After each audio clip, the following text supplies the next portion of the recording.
Welcome back, everyone, to this meeting's being recorded. Welcome back, everyone. It has been a while, been a couple of weeks since our last episode, but guess who's back? Chris is back with Throwing Partners. How's it going, Chris? It's pretty good. No, I'm so happy to be back. It's been a struggle the past month, and now to finally be back with my throwing partner, my best friend, it feels good. So let's talk some sports. A lot has happened the last when did this last episode we had? I know I recorded with Jonathan last, but when was the last time we had an episode? I believe the last time we had an episode was, I can't even think. It has to be almost like a month and a half, 2 months. Maybe. I think it was like start of baseball season. It's pretty close to it. I think it was like the first 2 weeks of baseball. Yeah. Man, that's so long. That's a long time. Wow. I think I had one by myself and you had one by yourself, and then Jonathan joined us. I saw them all. And that was the last episode we had was with Jonathan. Well, now school's out until the 21st, so I have that time. But this school semester that I'm taking in summer shouldn't be as crazy. So I should be able to be on here more often. But thank you for hunkering down and taking care of business, keeping the ball rolling. I've had some people even tell me, they're like, when's the next episode? When's the next episode at work? And I go, well, Brian's not. They're like, yeah, we know, but he hasn't made one in like 2 weeks. I was like, I know. It's a lot. It's tough. Like, it's hard doing it by yourself. And I think Jonathan's been busy too. Yeah. And like, I like to run things off with him as well. Also because he's local, he's down the street from me, but it's hard. Like, cause like after work, sometimes like my commute's an hour. I'm just like so like drained from the day where I just eat dinner, like, and then get ready for bed. Exactly. It's like during the work week, it's hard. Weekends are a little bit easier, but like with me for school and session, it's never a weekend. It's like always working, but life happens. Yeah, life happens. So we're back though. And that was our rant. Yeah, that's our rant. That was our catch up. And we're going to talk sports. Right now, we're in the big midst of College World Series for men's and women's softball and baseball. I was like, men's softball? Men's Beer League Softball World Series coming up. Basketball.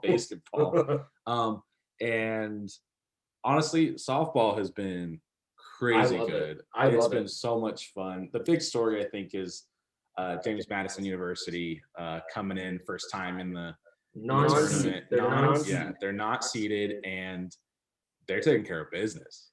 They took care of Oklahoma. The big one was the big shocker. I think honestly, the big shocker was them actually getting into the tournament. Yeah, taking care of Oklahoma State, and then so they're the last seed to make the playoff bracket, and then they have to go against the number one team in the nation, who's Oklahoma, and then all of a sudden they beat them, and it's like, okay, so they've beaten a 5-ranked team and a number 1 ranked team. Now I don't think anybody can stop them unless, like, of course, certain teams start picking up on what they're doing and everything like that. But James Madison is for real. It's a great underdog story. I think they've only been to one College World Series playoff in like school history. Yeah, and now I would honestly say the pitcher is the one carrying that team. Yeah, if you haven't keeping up, Odyssey Alexander, she goes by CC, has literally been the two-way star. She's the Shohei Ohtani of that team. Yep. And even when they're down, she's still pitching. They don't take her out. And there was the extra inning game against OU, and it was tied to an extra innings. She threw over 100 pitches each game. Yeah, and they came out on top. They had the go-ahead homer, the top half of the 8th, I think, and then she came out to close it out, over like at least 120. When guys like major league players don't even see like 70 plus pitches, like they're like, oh, take him out. Take him out. His arm's done. Yeah, and I mean, and I know like softball's a lot different than baseball, but nothing to take away from them. It's a weird throwing motion. So to do that for 120 plus turns is ridiculous. It really is. And then also Alabama's pitcher just threw a no-hitter. Had 7 perfect innings. game. Perfect game. So Montana Fouts. Yeah, it was like 7 innings, 15 strikeouts, something like that. Yeah. And you're gonna start the tournament off like that. I think Alabama's got a lot to look forward to. But even with those losses, though, no team's eliminated yet. Today is the day that those elimination games happen. So we'll see who moves on and who doesn't. Yeah. So. But softball, if you're looking into anything that like, honestly, I haven't seen a softball game in this tournament yet that is just like a blowout, or it's not like nailed by. No, it's all been close. It's all been close. 4-3, 3-2, like 1-0. It's been fun to watch. So if you want to not just kill some time, but you want to watch a great game and a great sport, watch women's college softball. It's definitely the way to go. Yeah. So where are the tables to now? We can go to NBA playoffs. They're in full. Teams have been eliminated. Let's talk about your team. Most notably, the Phoenix Suns eliminated. I was going to say the Phoenix Suns got eliminated. No, I watched them destroy the Phoenix Suns eliminated the defending champion Los Angeles Lakers. Yep. And last game was started out as a blowout. Yep. Ended up, I think the Lakers lost by 13. It was like, but Anthony Davis went down 4 minutes into the first and didn't come back out with his groin. But Booker, man, he had like 8 threes. I think he had like 8 threes, and then Crowder was phenomenal that game too. Yeah. Oh, I was watching it. It was Steph, me, and Jonathan and his wife Tina. We were watching it, and wow, like we were like, oh. Here's my thing. Okay, so I get it. The Lakers are the how do you say it? The defending champs, right? Yeah. And people are going to say this right now. This is what, no offense to Lakers fans out there, but if you are, this is what I'm going to hear from them. It's because we didn't have a healthy roster. It's because Anthony Davis wasn't healthy. I don't care if he's healthy or not. You still have one of the greatest basketball players of all time, plus a decent roster after that. You need to handle what you need to handle, especially, when you're the defending champs, there's more eyes on you. Yeah. So good for Phoenix. I even told someone, I'm going to call this person out on live right now. Darian, who I work with, didn't I not say Phoenix in game 6? Like, I literally called this series. I said Phoenix will win, clinch the series in game 6. And it happened, and I'll see you at work. Wow. Yeah. I'm fired up right now. I'm like, Phoenix, we thought, with Chris Paul, he had an injury in the second and third game. He wants to play, and I'm looking at it like I see about AD was hurt and stuff, and that was a big difference maker. But there were guys on the Lakers that were healthy and they didn't perform to what they should have been able to do. And now, so we're on the Lakers kind of like note right now since they lost. But now their focus is, what do they do with Schroeder? Do they re-sign him? The dude's gonna get at least $25 million a season. I don't know about 25 mil, but I bet you he does. He'll be a very good commanding point guard. But the thing is the Lakers don't have enough cap space for all these players. They have Caruso going on the books. They have Schroeder. They have my God, what's his name? I can't even think. You guys just got him this year, halfway through the season. Oh, halfway through? Yeah. I don't know. I can forget his name. No. Well, Caldwell Pope is still taking a lot. Drummond. Yeah. DeAndre Drummond. Yeah. He's off. Like, how are you gonna afford to bring back these players that you need, let alone like you even sign players when 3 of your players are eating up all the space? It's LeBron, AD, and Caldwell Pope. They're all eating back those contracts. Kuzma went 1 for 6 from the field. That's sad. And scored 2 points, only grabbed 4 boards, and he got paid last year after they won it. And when he was supposed to show up, he never did. And I think the issue with a lot of their depth players is the inconsistency. Yeah. Well, going away from the Lakers though in the playoffs this year, I think the thing that everybody's learning about is the Luka and Trae Young trade. The most even trade. Even trade you can have. And it's working out. The Mavs play tonight or tomorrow? Oh man, I think they play tomorrow. So that's game 7. But I mean, Trae Young's already moved on. Show the Knicks, show New York what's up. But here's the thing of promising notes for teams that are still going or that are not going anymore. The Knicks, good for you. You've got something there. You've got talent, you've got everything you need, and now it's uphill from there. After what, like 6 years of just pitifulness, Yeah. it's like, okay, now you're seeing the light at the end of the tunnel. I get it. The Eastern Conference is really weak, so it's easier to make playoffs. But you made playoffs, you put on a good series. But Trae Young, though, for Atlanta fans out there, Trae Young is the real deal. And he definitely deserves like a powerhouse team around him. He doesn't have it yet. No. Which I don't think they'll make past the next round of playoffs. But he definitely, if he look at LeBron James and AD, if he had something like that, so he's a shooter. Okay, so like it's like saying, okay, you're gonna make a team around James Harden. Houston did it, and they tried it with Russell. Those two didn't mesh well, and then they tried it with who else? Chris Paul was in Houston. Chris Paul, and at first they were good because you have a scorer and a passer, but when you have Russ and James Harden, it's not going to mesh. They both want the ball. Yeah. Yeah. With Trae Young, he wants the ball, so you need to find somebody that's like a Steve Nash. You need to find Stockton. You need to find that guy. Yeah.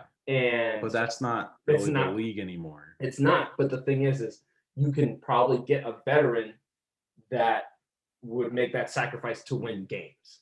Yeah.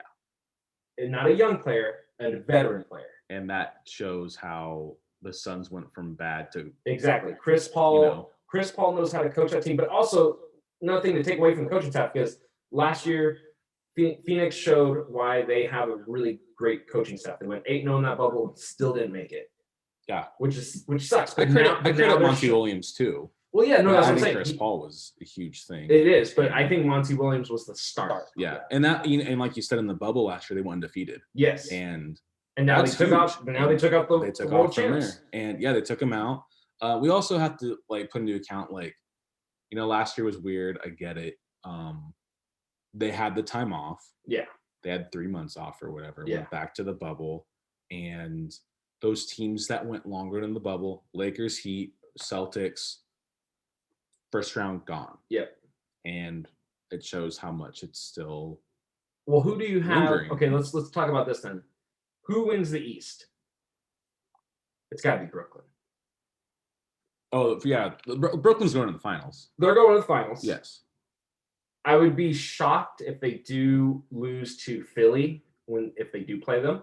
Yeah. I'll be shocked. But the Hawks play Philly tomorrow, game 1. Yeah. So Brooklyn wins the East. Who wins the West now is the big question because you have the Lakers gone. If the Mavs beat the Clippers, that's a big powerhouse. Clippers got that momentum going. They can't win a game at home. No. And it's in LA. Yeah. They can't win at home. I really hope, because first off, there's no legit Clipper fans out there. No. Sorry to those that think there are. The Mavs, I was telling Jonathan this, Luka Doncic needs to be considered for MVP because a few months ago they were kind of out of it. Yeah, now they're in it. They pushed themselves in, didn't even have to play in the play-in tournament. Yep. And look where they're at. I know they did blow a 2-game lead and now they're going to game 7. And I really hope they pull it out because I have a soft spot for the Mavs and I love Luka. But the Clippers, if they lose in the first round, I think that whole franchise they wipe clean. Yeah. All those guys are gone. I think I want to say Mavs win game 7. Okay.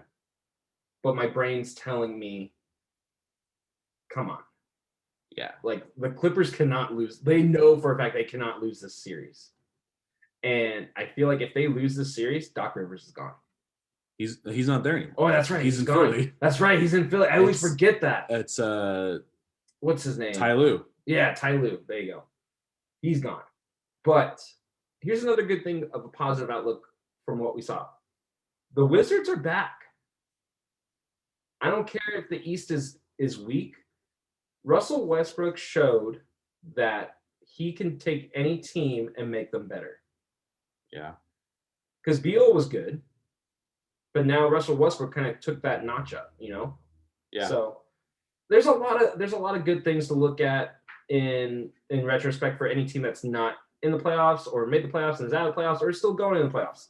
I think a lot of people learned a lot from what's been going on. The Wizards, I think next year they'll be better maybe, but they're gone now. I wouldn't be surprised though. I'm just gonna say it. Karl Anthony Towns gets traded sometime this season because Minnesota will want to get draft picks and more. They're under new ownership. I think they'll push to revamp their roster. Or they keep Cat and they trade Russell and get some like not high end, not like what Cat would bring them, but like some good picks, and they'll eventually be Kevin Garnett era, probably.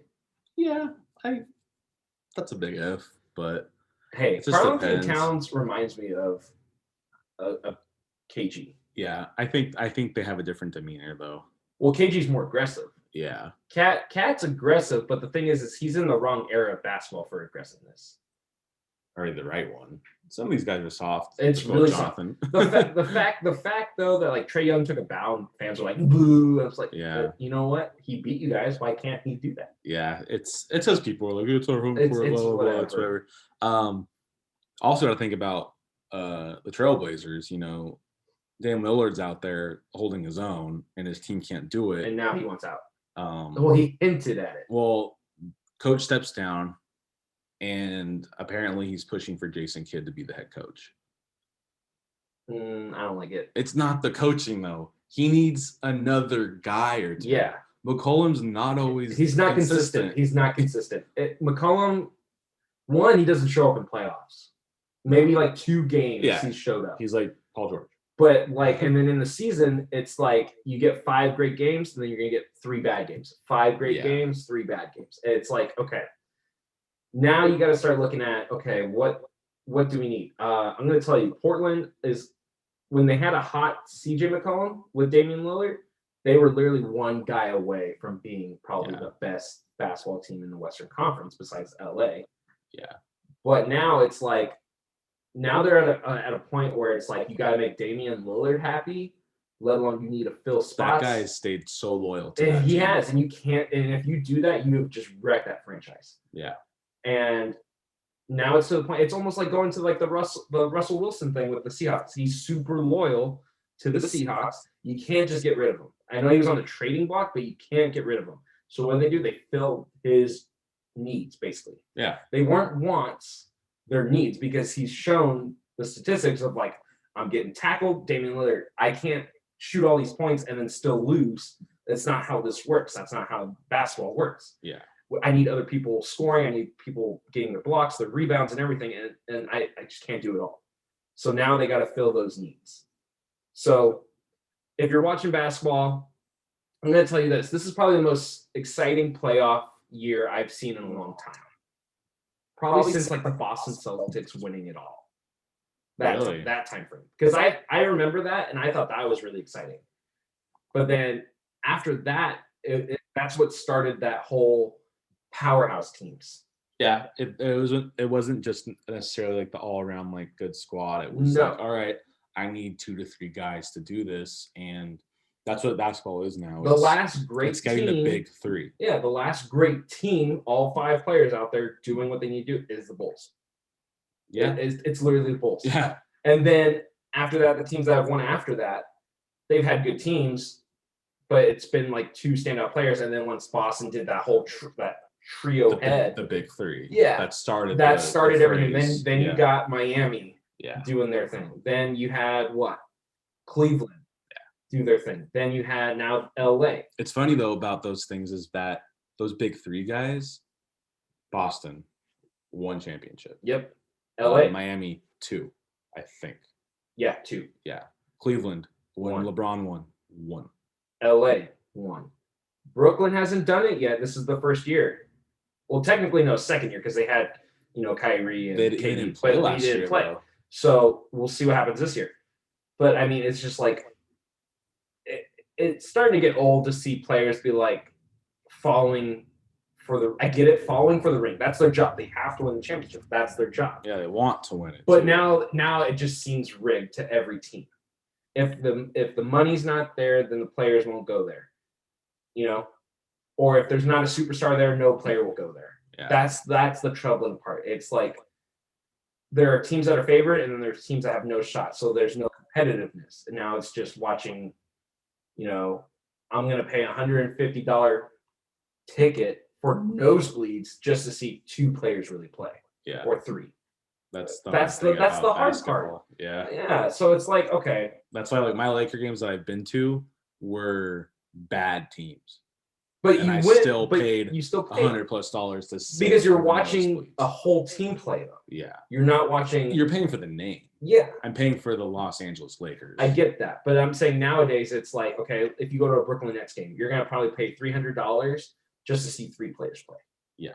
That's not what I'm there for. I'm there to watch the sport. Yeah. I'm there to watch a team play. And the last team to play is Chicago. Yeah. It's all about the names who you have and the name of the team. Yeah. What draws. They're entertainers. You can also say the Lakers in the 90s with Kobe Bryant and Shaq. That wasn't. Yeah, Lakers early 2000s. Yeah, they were great. That wasn't the late 2000s. So I think when Kobe Bryant and Pau Gasol were there, that was a team.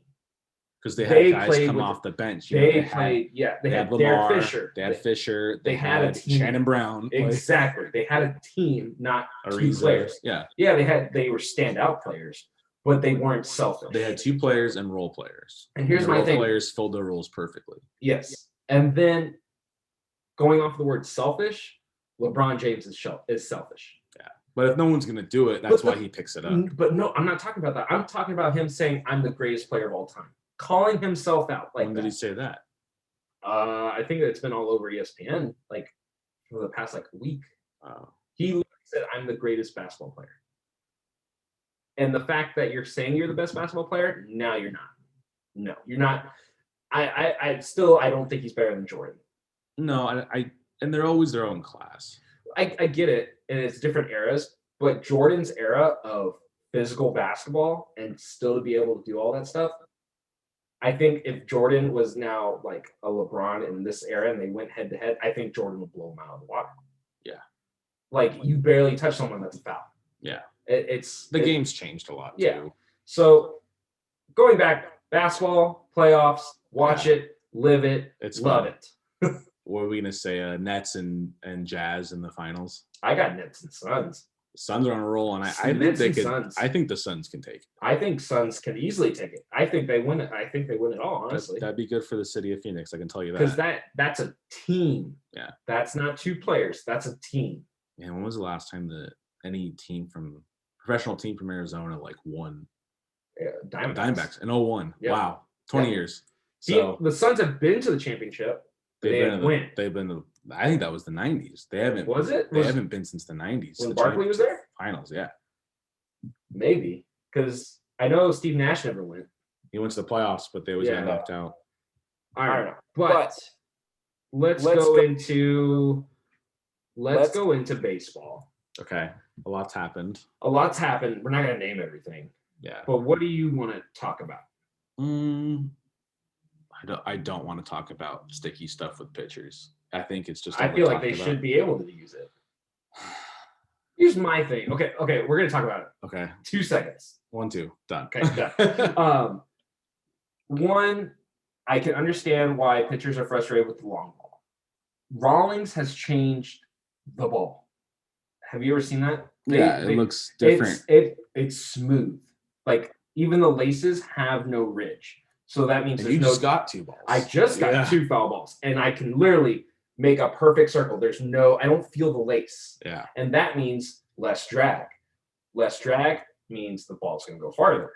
So what are pitchers going to do? So basically the hitters are getting an advantage that if they make a contact with a 96-mile-an-hour fastball, even if they don't even hit it squarely on the bat, it's still going to go. So now pitchers are like, okay, I need to, enhance. And it's not even PEDs.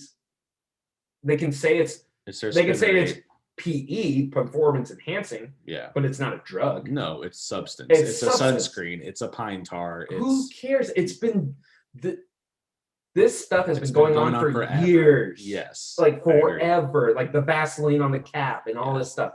And why all of a sudden does anybody care? It's a bad time to start caring about that in baseball when you're still dealing with the Astros, what they did. Yeah. Now you're putting more spotlight. It's not even on that. things. Is that MLB's still trying to be like, well, we want more action. We want to ban the shifts. We want to do this. We want to move the mound back. I think it's more pitching's just gotten better, and I think they're afraid to say it. They are. Because there's two approaches for freaking hitters. It's strike out, I'm gonna swing for the fence. Yep. It's all about launch angle. And that's what kids are being taught nowadays. Yes. And it sucks. And they take all these analytics and everything like that. Whatever happened. Okay, you and I love old school baseball. It's about average RBIs, hits. I love contact hitting. That's how It's a drug to me. That's your PED right there. But that's how I was raised. That's how you were raised. Yeah. But at the same time, there were still those power hitting players. When baseball first started, Babe Ruth hit for average and home runs. Yes. Okay. He did. It's possible. It's totally possible. But when you're having a 215 guy hitting 45 homers and 115 RBIs, yeah, the home runs and RBIs sound good, but then you're looking at, okay, average is 215. So you mean to tell me he's only getting on 20% of the time? Yeah. Okay, off of a hit. That's just off of a hit. And then if we're going like walks and everything, maybe he's at like 300. Prime example, Joey Gallo on the Joey Rangers. Gallo. And What was it, hype a him few up so years much. ago? He had only like 10 singles. Yeah, That was it. that's it. And like, man, like he's a one-dimensional player. Yeah. He is, I'm gonna hit for power, and that's all I'm gonna do. Yeah, And they choose this when they're in the minors or even before. exactly. And that's what's frustrating about baseball. And people are like, oh, well, like the long balls are great and stuff. I love homers. Everyone loves a homer. Oh, yeah. But the exciting thing is the strategy on the base paths. And all right, I have a guy on second. I'm a right-handed hitter, and I'm gonna push this ball into the right field corner. Exactly. Double, It's score having that run. control. Yeah. And no one does that anymore. There's a few guys out there, but that's it. The best player It's- to ever do that, Tony Gwynn. Yes. Could hit it. I've heard stories of like, okay, on this count, he's going to throw me this, and I'm going to hit it that way. Yeah. And players have said he did that. Yeah. That's insane. And that's showing you that, one, you can't be beat in the box, and two, you have so much control of what's going on. That makes you a phenomenal player. Yeah. This is also why I'm going to say this, though. I'm not trying to get on the hype train, but Tatis is a very fun player to watch. Not just because of his great. attitude, the amount of hustle he does. Yeah. But he does make the errors, like in fielding wise, that shouldn't be errors. Like he makes common mistakes, and he needs to work on that. Like throwing, he has a very uncontrollable throw.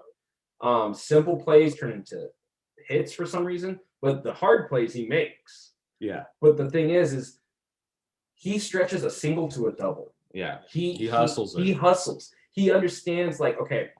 Also, I think it's because he got this new contract. He has all the spotlight on him.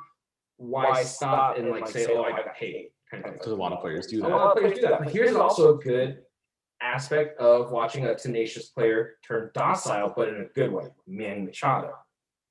We all remember him as being a dirty player in Baltimore and in LA. Yeah. As soon as he got paid, He toned it down. he toned it down a lot. He hasn't even done anything, let alone his stats have been crazy good. And I mean, he was up for MVP last year. Yeah, for it's San been a Diego. great season. So it's like he's toned it down in the right way. And I think now with Fernando there, he feels like more of a mentor to him. That's like his uncle, and then you have. It's because he has a guy, unlike, his times in Baltimore, he had some guys around him. He had like Adam Jones. Yeah. But he didn't have a ton of protection in the lineup. Mhm. And I think what the Padres now is that he doesn't have to be the only guy to do Exactly, something. and then Hosmer stepped up too. He's got Hosmer, he's got Tatis, he's got Grisham, he's got Pham. That's literally okay. I'm gonna say it. Besides, honestly, San Fran and Tampa does really well. Very cohesive teams win games. Yes. San Fran is proving that right now. I think the arrival of Buster Posey being back, he's a big locker room guy. Yeah. But And he's having a great season. he's having a great season. But he's also, here's the thing, he's a catcher. He not only helps his hitters or his fielders, pitchers. he helps his pitchers. Yeah. So if you have a good catcher, you're going to have a great team. Yeah. So look at the Padres. They don't have necessarily a great catcher. They have Austin Nola, Yeah. but he's a utility guy. He knows every spot. He can play second base. And He then can play first base. exactly. And then let's look at Tampa. Mike Zunino, going back to the home run or strikeout, right? But he does make up for it. He is one of the best fielding catchers in the game. Yeah. And he knows how to dictate the game. And that's why Tampa Bay always has great pitchers. So if you have a good catcher, you have a great team, you have more success. Now let's look at teams that don't really have a good catcher. Here's a team that I'm going to throw at you that may possibly be on the rise, and you're going to say, why? Baltimore. Why? Adley.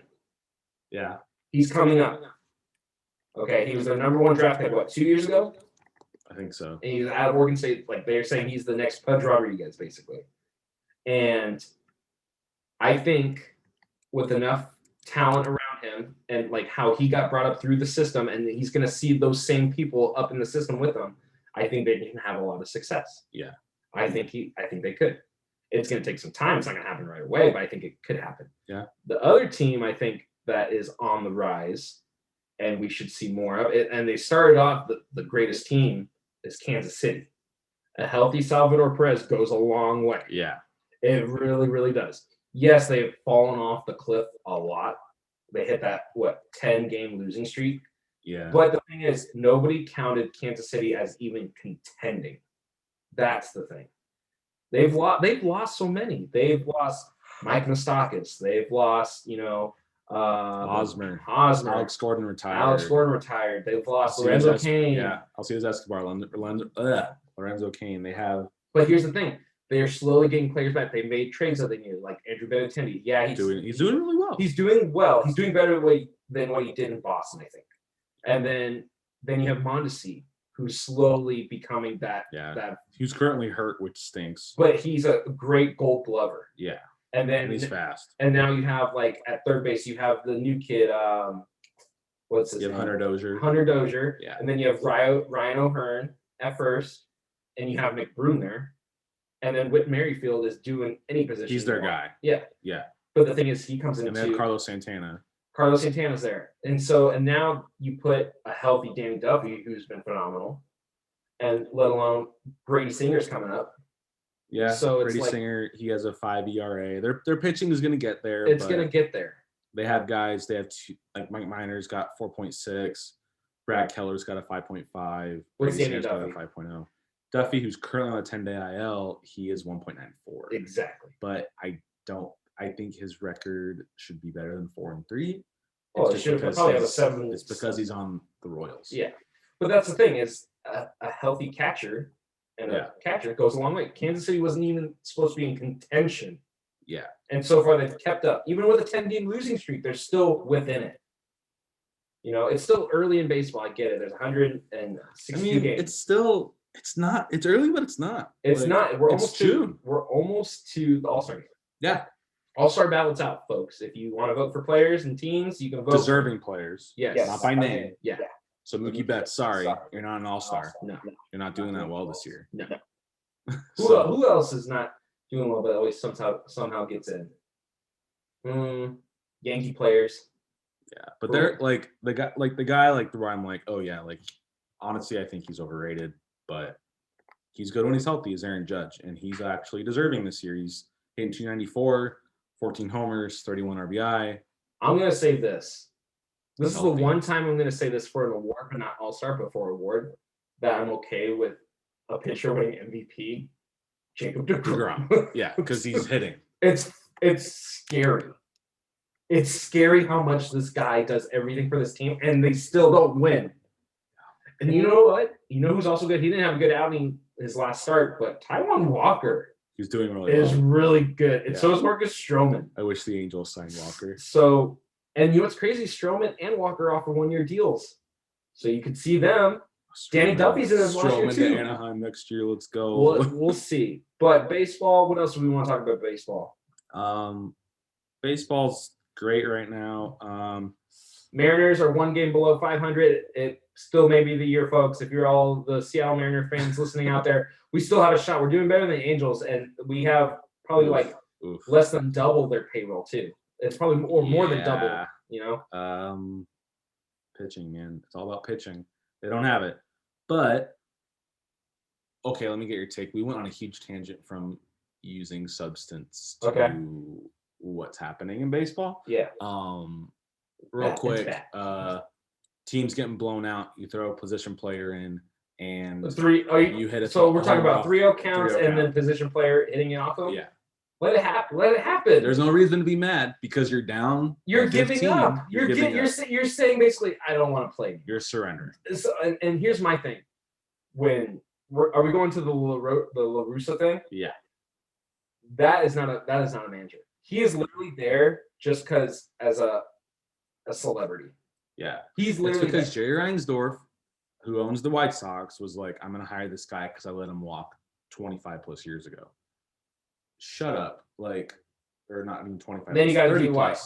Tony La Russa, Yeah. DUI. Tony La Russa, his last time he managed was 2011, won the World Series, went out on top, went to the Hall of Fame, was a special assistant in the Diamondbacks, did stuff for the Angels, got a few DUIs along the way, likes to throw around his Hall of Fame card. It's so stupid. It's really dumb, and he is not right for that team. He's not right for baseball. He's not right for baseball anymore. He is aged out. Yes. He's aged out. Here's what I feel though about going back to the position player coming in. One, like we said, the team's giving up. Okay. So basically you're giving up. Okay, I'm gonna if I'm up to bat, I'm raking. Yeah. Here's the thing. It's your job to hit. You're telling this player not to do his job. You're paying this player to do his job, right? Yeah. Let him do his job. If he hits a bomb, that's even better. Yeah. You know? And then people are saying, oh, well, that stat, take away like 3 home runs because he hit them off of position players. Okay, let's see you go up to bat and hit off them. Can you hit a bomb? No. Yeah, that ball went in at like 47 miles per hour, and I probably still couldn't hit it. And here's my thing. The slower the pitch is, the less it will go. It's like softball. You know that, right? Yeah, Because like as soon as the higher the velocity, the farther the ball will carry. That's simple, like mathematics. But now you're telling me, oh, we don't want him doing his job and all this stuff. Get out of here. I will quote Trevor Bauer. I've slowly grown to like him. It's a love-hate relationship. It is. And man, I think but I hate you, but do I respect you? Yeah, I do. Because the thing is like you may not like everything he says, but the things that come up like this, he's absolutely correct about. Yes. And you know what? Here's also the thing is, the whole spin rate thing, everybody thought he was like stupid and all this stuff. Everybody's doing it now because it works. It works. And you know what? He puts in the work. And hitting is now weaker. And exactly. So here's my thing. Trevor Bauer, I applaud you for defending players even if you don't like them. They may not even get along, but he still defends them. That's the thing. And I believe what he says is right.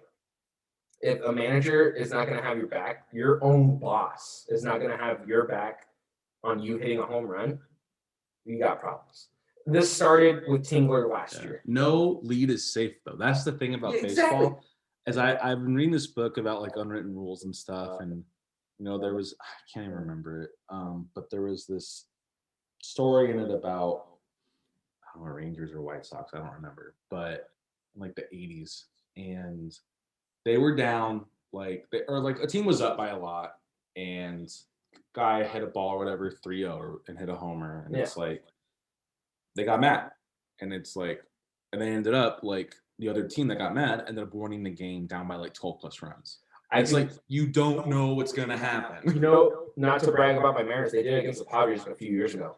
They were down 15 runs. Yeah, I think it was in Seattle. It was in San Diego. And it was the sixth inning, and they were down 15 runs. And they came back and won. No lead is safe. It's gonna happen because hitting's still good no matter. These guys are one-dimensional. If you get guys on, you walk a guy, walk 2 guys, guy comes up, hits a 3-run bomb.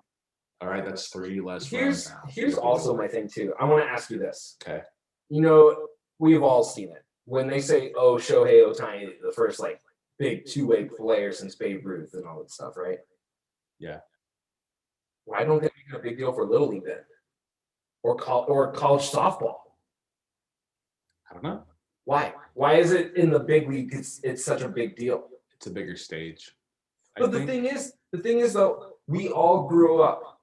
Okay, when we were in Little League, we all hit. We all pitch. We not pitch. I didn't pitch. If you pitch, you also hit. It's not your PO.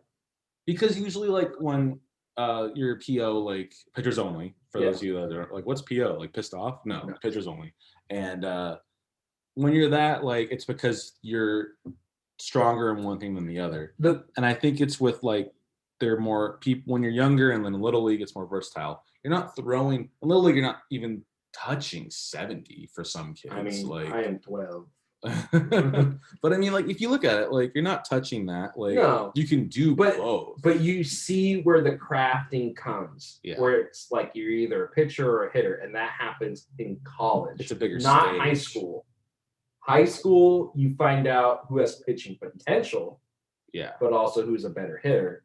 But college is where that dimension comes in, and I think that's wrong for the sport because everybody's oohing and ahhing. No offense to Shohei, Yeah. they're oohing and ahhing about him. But this stuff could easily happen many years ago. But that's the thing, though. It hasn't. It hasn't, but I don't know what teams and players or anything are afraid of. They're going to wear them out. No. Taking on the Angels, like, Jared Walsh has been a two-way player as well. Yeah. He's pitched, and he has a few outings under his belt and has done pretty well. Exactly. And like we've seen players like, okay, that can't hit, or let's do this way. Rick Ankiel threw 100 miles an hour, super wild. They're like, okay, we got to find something else for you. They turned him into a hitter. He hit bombs. You can easily make any player two-dimensional. Yeah.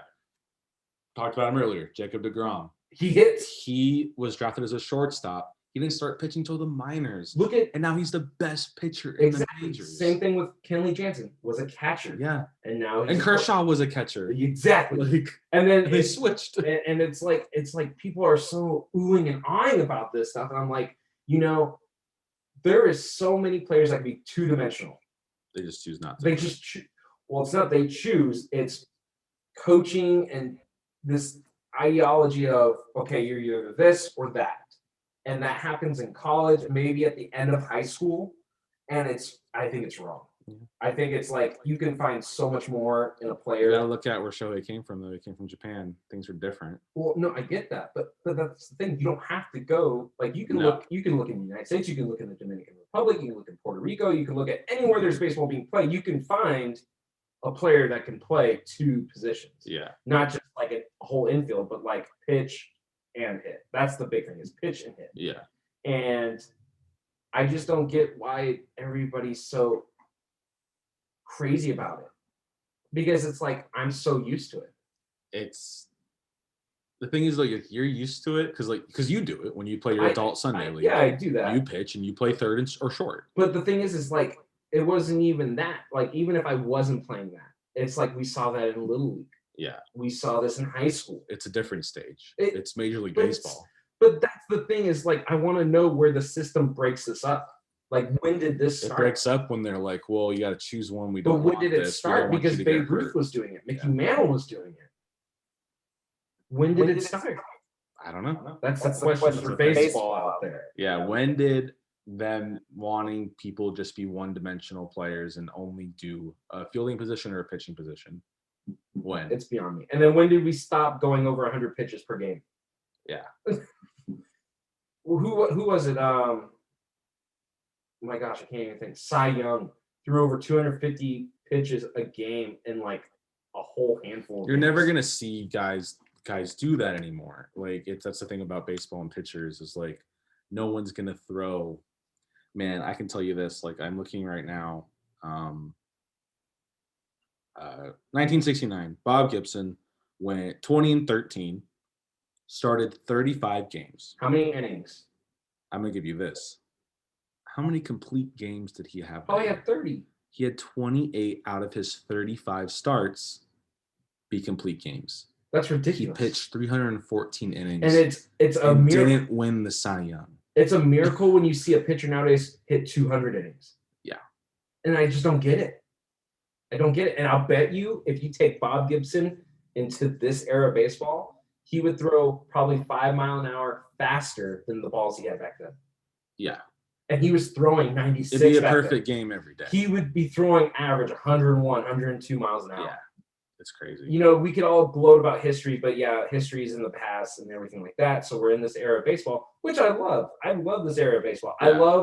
I love this now fun kind of baseball that we're getting from players. It's like, the players are interacting with fans more. Yeah. And that's something old school baseball didn't really do so much, but now it's like, you can kind of see like, hey, that player is like me.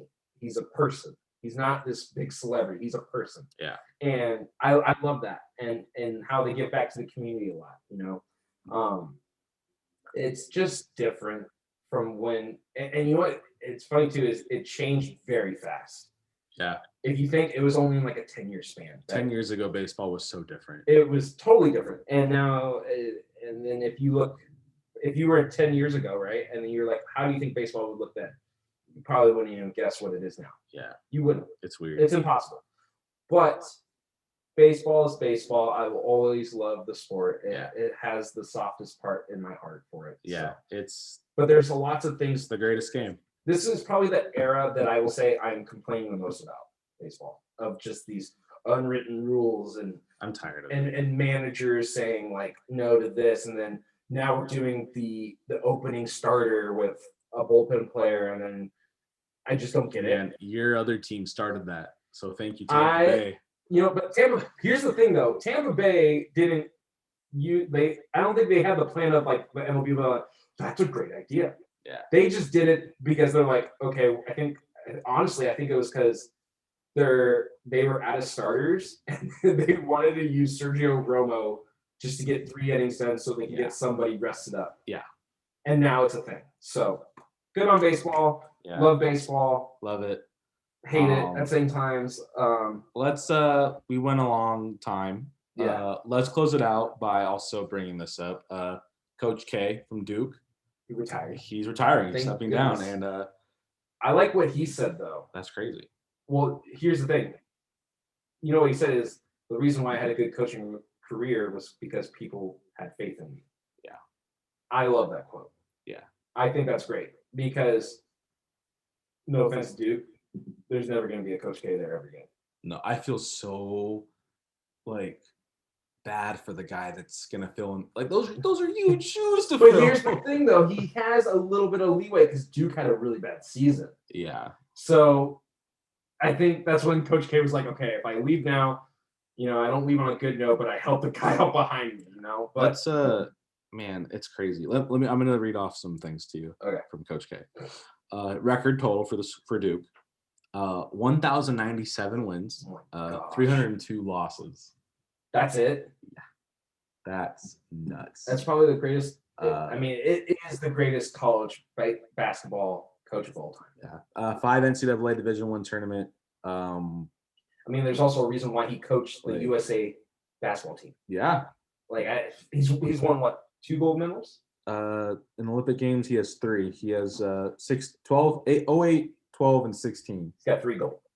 Yeah. And then in FIBA World Championship, he has 2 golds.